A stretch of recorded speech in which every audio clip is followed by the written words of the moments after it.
Hey guys, this is Anthony Morganti. I am MrPhotographer.com. A week or so ago, I demonstrated how I use Topaz Labs applications as Lightroom plugins. Today, I'm going to demonstrate how I use them with Photoshop. And like that other video, I have an equally bad image, but I chose this image for a couple reasons. First of all, it's shot at relatively high ISO, so denoise will be used to get rid of the noise. Also, the image as it is isn't very interesting, but if I zoom in a bit, you'll see that the giraffe has kind of an interesting look on his face, and I think if I do a pretty significant crop tight in on that giraffe's head, that it would make for a really compelling image. So that's where Gigapixel AI will come in. Now, whether or not I use Sharpen, I'm not sure at this point, but as I start processing it, maybe I will use Sharpen AI as well. But either way, I'll let you know when I would use Sharpen AI. Now, as I mentioned many times, Denoise AI and really just about any noise reduction software works best when you use it very early in your workflow. Don't add a lot of texture, clarity, a lot of contrast to your image, because that enhances the noise and it makes it more difficult for the noise reduction software to get rid of the noise. Also, send the entire uncropped image to the noise reduction software. It works best when it has more pixels to reference. So this is an unedited raw file. I'm going to send it as is right now into Denoise AI. I have a background layer. It's just the image in Photoshop. I'm going to duplicate that background layer by hitting Command J on my Mac. It's Control J on a PC. And I even could name this Denoise AI. Okay, so this is the Denoise AI layer, and I'm just going to go up to Filter, down to Topaz Labs, and then over to Denoise AI. And then it's going to invoke the plugin, and it will open up the image in Denoise AI. Now, I'm going to get it over the part of the image that we're probably going to keep. I think I'm going to even have a tighter crop than this. But this allows me to see the noise pretty well. And I have standard, the 4 different AI models. I have standard set to auto, and this is it right here, and that actually looks pretty good. If I go down to clear, I have that set to auto as well, and that looks almost as good. I would say that the standard model is better.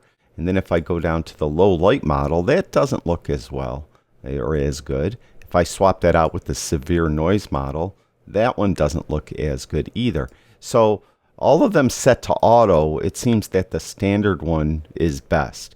Now, if I need to, what I would do is I pick what I mentioned this before, is I use auto on all the different models.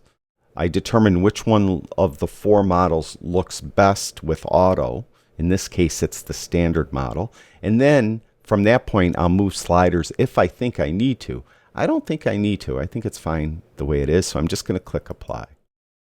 All right, so it's now processing the image and bringing us down. Now we have our noise reduced image on this layer, Denoise AI. Okay, now next, what I probably want to do is process it and crop it a little bit. So what I'll do is I'll get a new layer for that. So we'll go here, and I'm not going to, well, I should probably name this. I'll call this my processing layer. All right, just so I can name it something. And I'm going to crop it first. And I mentioned we're going to do quite a significant crop. I'm going to keep the original ratio. At least I'll start out with this, see what it looks like. So I'll bring it down. I want like something like this, but even tighter than that. So a real significant crop. So we're definitely going to have to use denoise to make this image look better. Or not denoise, I'm sorry, Gigapixel AI. So we're going to go with that real tight crop. So we're getting rid of a ton of pixels, just like that. So I'm going to zoom in a little bit. All right, so that's a much more compelling framing of this giraffe. Now I'm going to send this, or I'm going to edit it. And I'm going to go up to filter, and I'm going to go to the camera raw filter. And the camera raw filter is really just the develop module of Lightroom. It's the same processing engine. It's just cosmetically a bit different. Now, I'm not going to do a lot here because I don't want to bore you guys to death of watching me process an image of a giraffe. So I'm just going to do a bit of processing here, all right? Just like that. I'm not even going to do more. So that's kind of the process draft. So we're going to click OK.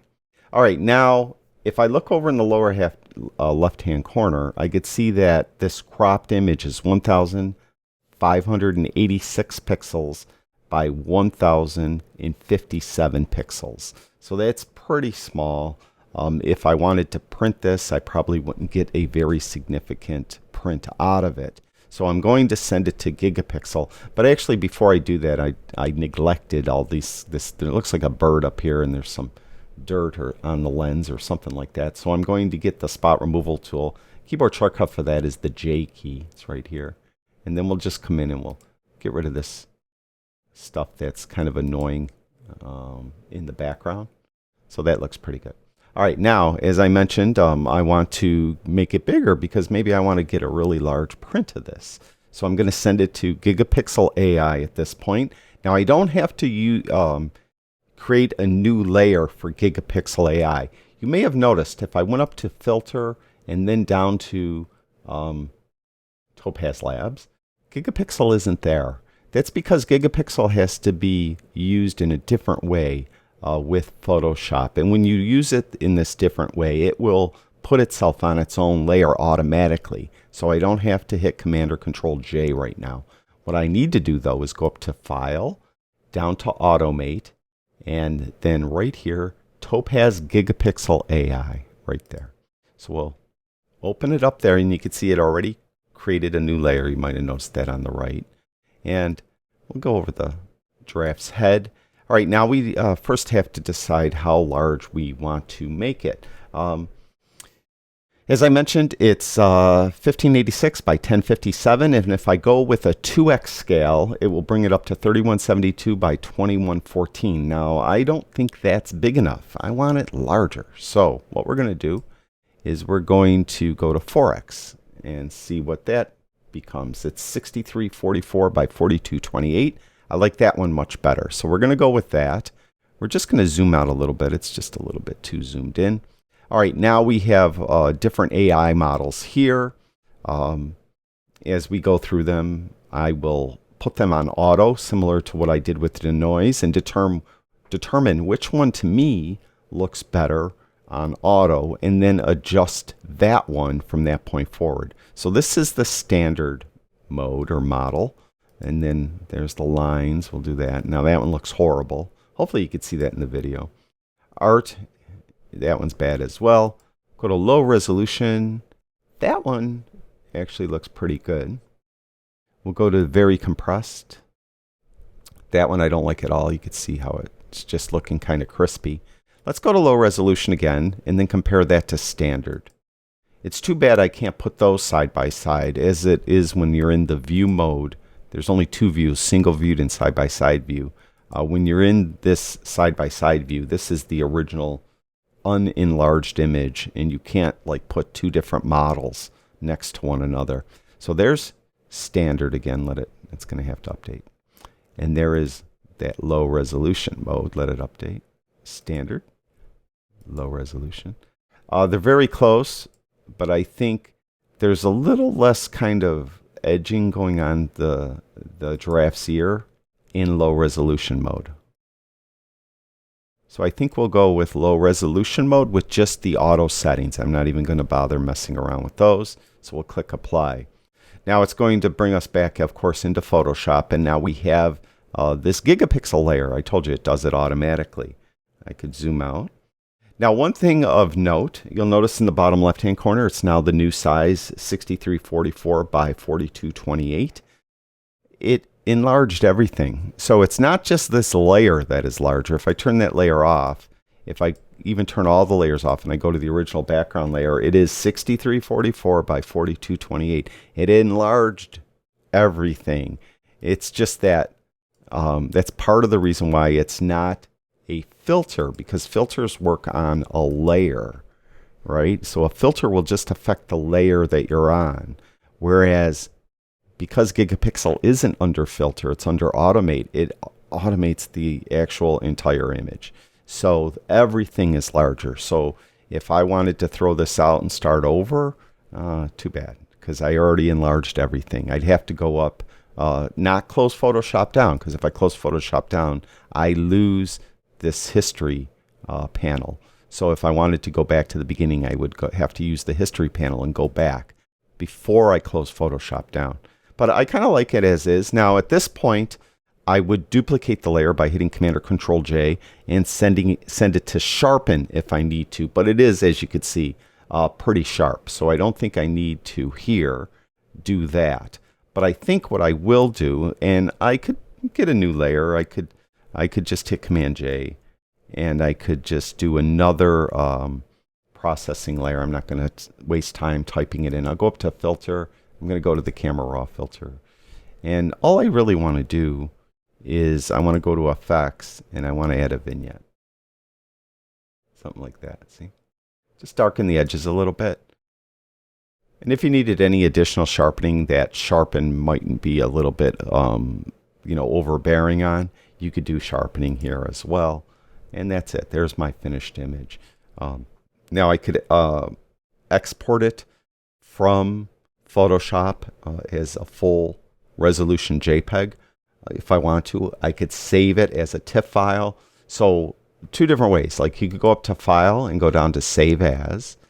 And if I want to keep all these layers intact, I could save it either as a TIFF file or a PSD file. It really doesn't matter. You'll hear a lot of opinions about one is better than the other. It's really up to you. So I could leave the original file name, let's say, and save it as a Photoshop file. It will keep all these layers intact. A TIFF file will as well. But again, you'll lose the history panel. All your history will be gone. So I'll save it as a PSD file. Now I could export it to as a JPEG, or you could save it as a JPEG, but exporting it as a JPEG is a little better. So you go up to File, Export, and Export As. And if I want to leave it full resolution, I could just leave the full 6344 by 4228, save it as a JPEG, and color space sRGB is fine. And click Export, and I'll leave that same file name and save it to my desktop as well.